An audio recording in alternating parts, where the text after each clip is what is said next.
जी, अस्सलाम वालेकुम वरहमतुल्लाहि वबरकातुहू। कैसे हैं सब दोस्त? उम्मीद करता हूँ कि सब ठीक-ठाक होंगे और जहाँ होंगे खुश होंगे। जी, अल्लाह पाक आपको हमेशा खुश रखे, अपने हिफ्ज़-ओ-मान में रखे। जी दोस्तों, आज की वीडियो में ये बंदे ने डॉक्टर साहब से सवाल किया है कि इस्लाम मज़हब और सनातन धर्म में यकसानियत क्या है? कौन-सी चीज़ें एक सी हैं? जी, आइए देखते हैं डॉक्टर साहब इस पे क्या जवाब देते हैं। जी, चलते हैं वीडियो की तरफ। पहले मैं आपको प्रणाम करता हूं, मेरा प्रणाम को आप स्वीकार करें। किशनगंज की पावन धरती पे आप आए हैं, आपका अभिनंदन है, स्वागत है। मैं क्वेश्चन करने से पहले एक बात बता देना चाहता हूं कि मेरा नाम है मनीष कुमार जालान, मेरी प्लाईवुड की फैक्ट्री है और उसमें हम 3 पार्टनर हैं। एक मुस्लिम पार्टनर भी उसमें है। मेरा बिजनेस 18 साल से उनके साथ है। कभी धर्म धर्म के कारण कभी कोई कंट्रावर्सी हमारे बीच में नहीं आई है और भगवान के आशीर्वाद से मैं चाहता हूं कि आगे भी नहीं आएगा। मेरा प्रश्न आपसे है कि सनातन धर्म और इस्लाम में क्या समानता है, उसके बारे में मुझे थोड़ा सा क्लियरिफिकेशन। भाई साहब का सवाल है कि उसकी प्लाईवुड की फैक्ट्री है, 3 पार्टनर, एक पार्टनर मुसलमान है, कभी भी कंट्रोवर्सी नहीं है और इंशाल्लाह नहीं आएंगी। उनका सवाल है कि सनातन धर्म और इस्लाम में क्या यकसानियत है, वो जानना चाहते हैं। हिंदू मजहब की सबसे अहम किताब है वेदा। दयानंद सरस्वती ने सनातन धर्म को और आम किया और वो सही कहते हैं कि हमें मानना चाहिए वेद। वेद सबसे ऊंची किताब है। स्मृति और श्रुति।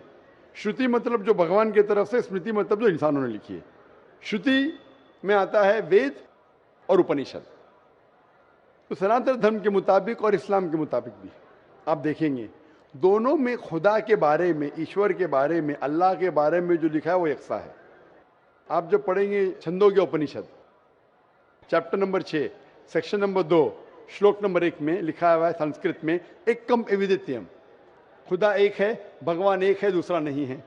लिखा है स्वतः उपनिषद में चैप्टर नंबर 6 श्लोक नंबर 9 में, नाचस्य कसिज जनिता न चदीपा, कि उस ईश्वर का कोई रब नहीं, उस ईश्वर के कोई वालिदैन नहीं, उससे ऊंचा कोई नहीं, उसका कोई वालिदैन है, कोई वालदा है।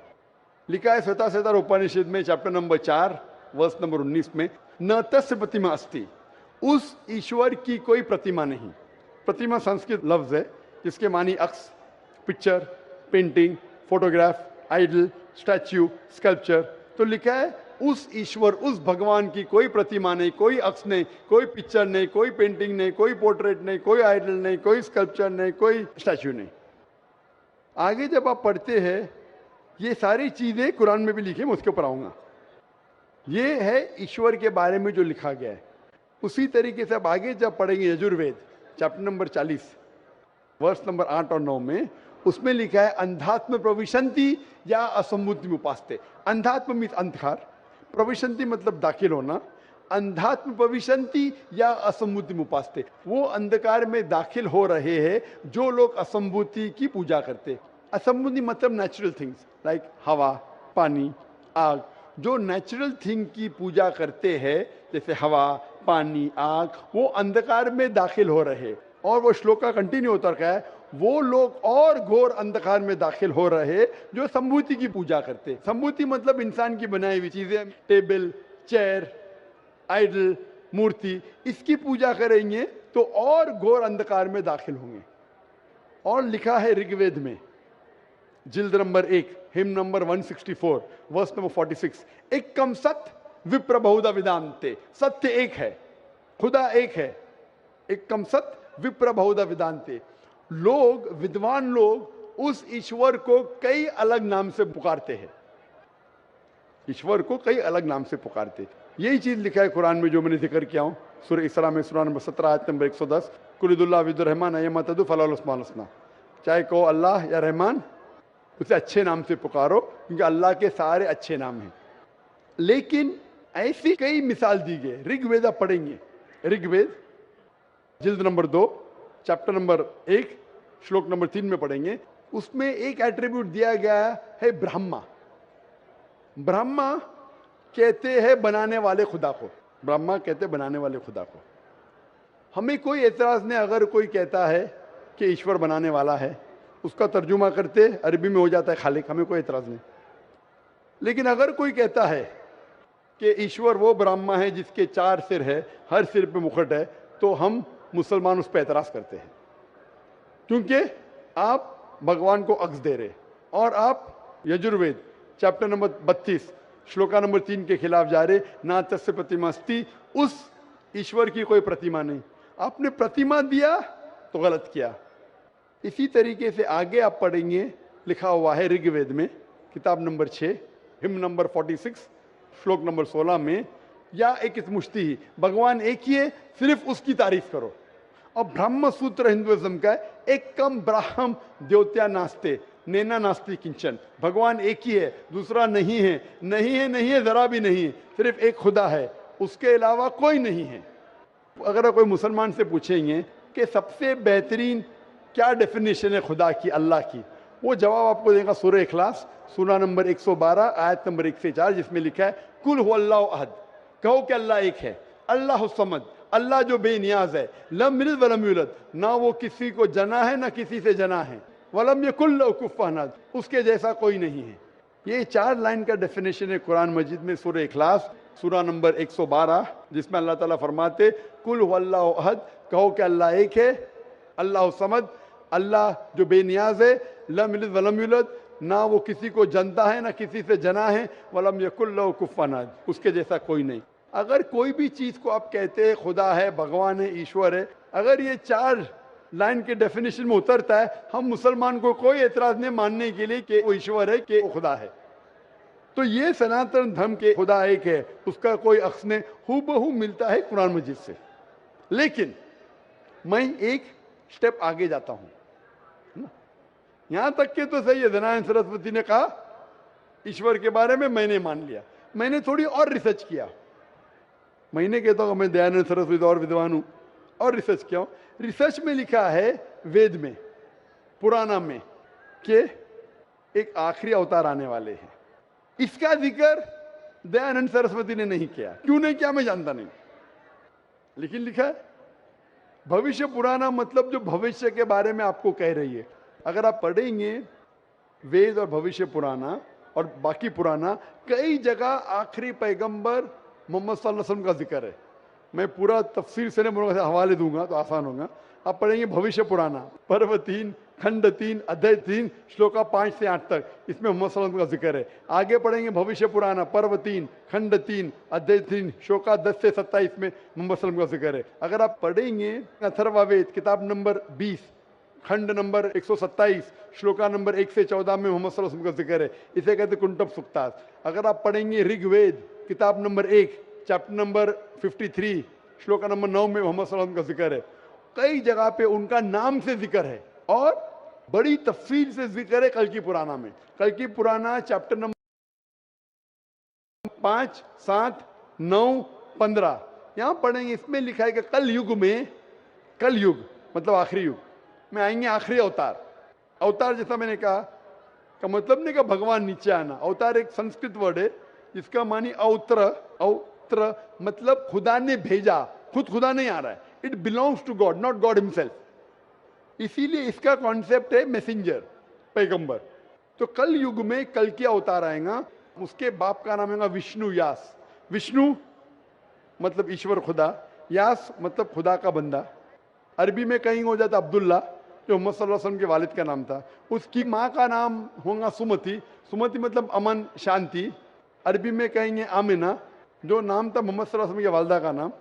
वो पैदा होंगे एक अमन के शहर में जो था मक्का। वो पैदा होंगे ऐसे खानदान में जो उस शहर का रखवाला था और मोहम्मद सल्लल्लाहु अलैहि वसल्लम कुरैश खानदान में पैदा हुए। पहली वही उन्हें आएंगे एक गार में, एक केव के अंदर। मोहम्मद सल्लल्लाहु अलैहि वसल्लम को सबसे पहली वही आए गार हिरा में रात के वक्त, हम जानते हैं। फिर वो माइग्रेट करेंगे नॉर्थवर्ड और वापस आएंगे। मोहम्मद सल्लल्लाहु अलैहि वसल्लम ने हिजरत की, मदीना फिर वापस आया। उनके 4 करीब दोस्त होंगे, सबसे पहले 4 खुलफा राशिदीन। ऐसे कई तफसील है। तो खुदा के जिक्र के बाद जो वेद में यकसानियत है जो कुरान से मिलती है वो है मोहम्मद सल्लल्लाहु अलैहि वसल्लम का जिक्र। और भी यकसानियत है, ये तो सिर्फ खुदा के बारे में और मोहम्मद सल्लल्लाहु अलैहि वसल्लम के बारे में।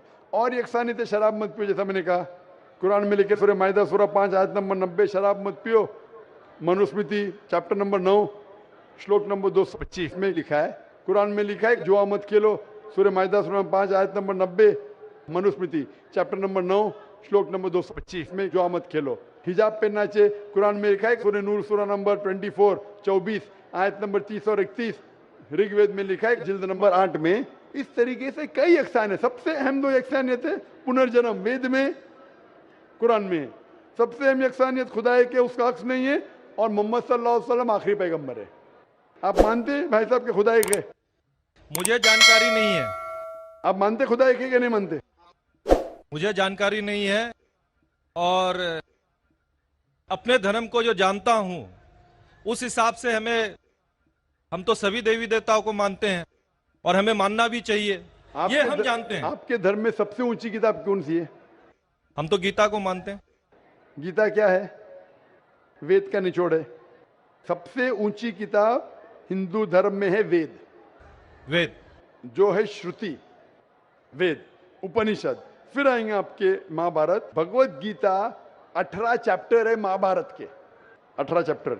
महाभारत का एक हिस्सा है। श्री कृष्ण अर्जुन को सलाह देते हैं क्या करना चाहिए, वो उसे कहते हैं भगवत गीता। आप समझे ना? कहते हैं ये निचोड़ है वेद का, लेकिन वेद तो पहले समझो आप, बराबर ना? तो वेद में जब लिखा है इतना खास तौर के भगवान एक है, तो आप क्यों इतने देवी देवता में मानते नहीं? ये तो आपको तहकीक करना पड़ेगा ना। तो मैं जो कह रहा हूं उसे लिखिए, या ऑलरेडी अवेलेबल है किताब में, किताब जाइए पढ़िए, वेद पढ़िए। ये जाकिर मुंबई से आया बेगम बाकी तो नहीं कर रहा है, हवाला दे रहा है इधर से उधर, मैं भी फेंक रहा है। नहीं नहीं हो सकता है ना फेंक रहा हूं। नहीं, आप जितनी बात को बोल रहे हैं पीस टीवी में भी देखता हूं। देखते माशाल्लाह। हाँ, तो अब आप वेद के बारे में बोले हैं और बताए हैं, आपका चैप्टर नंबर और पन्ना नंबर तो मेरे दिमाग में आया नहीं कि ठीक है बोल रहे हैं तो कुछ होगा उसमें, कुछ तो होगा, कुछ तो कुछ होगा, कुछ ना कुछ होके छोड़िए मत, तहकीक कीजिए। नहीं क्या अब गलत या करूंगा। सही? अब नहीं, करेंगे। अब करेंगे। कितने दिन में कंप्लीट करेंगे? एक हफ्ते में कर लूंगा, कोई बड़ी बात थोड़ी। एक हफ्ते में मैं आपके पार्टनर से पूछूंगा। आपने बोला अब तक कंट्रोवर्सी नहीं हुई। मेरा कंट्रोवर्सी होना जरूरी नहीं है, आप उसको अच्छाई की तरफ लेके आओ, वो आपको अच्छाई की तरफ लेके आएगा। कंट्रोवर्सी नहीं करना। अगर आदमी बोला 2 जमा 2 5, अरे जान दे यार, मेरा पार्टनर मुझे ज्यादा पैसा दे रहा है, 5 रुपया दे रहा है, 2 जमा 2 5, गलत है ये। गलत है तो बोलना चाहिए। कंट्रोवर्सी नहीं होना अच्छी बात नहीं, कंट्रोवर्सी होके सच्ची राह पे लेके आना अच्छी बात है। आप समझ रहे नहीं? तो आपके पार्टनर से कहो, इतने 18 साल से आपके पार्टनरशिप किए, अभी आप एक हफ्ते में तहकीक करेंगे जाकिर क्या बोलता है, और पार्टनर से डिस्कस करो, बराबर ना? आप ठीक बोल रहे हैं। मेरे पार्टनर का नाम भी मैं बताना चाहूंगा। सैयद मजरुल हसन साहब नाम है उनका। सैयद मजरुल हसन साहब तो लाखों लोग सुन लिए ना। हाँ, तो सैयद मजरुल हसन साहब को और हमारे से 15 साल बड़े भी हैं, मेरे से 15 साल बड़े भी हैं। हाँ। हमारी डिस्कस होती है, सब चैप्टर पर डिस्कस होती है, परंतु मैंने क्या कहा कि हमारे बीच में किसी तरह का कोई भी कंट्रोवर्सी नहीं होता है।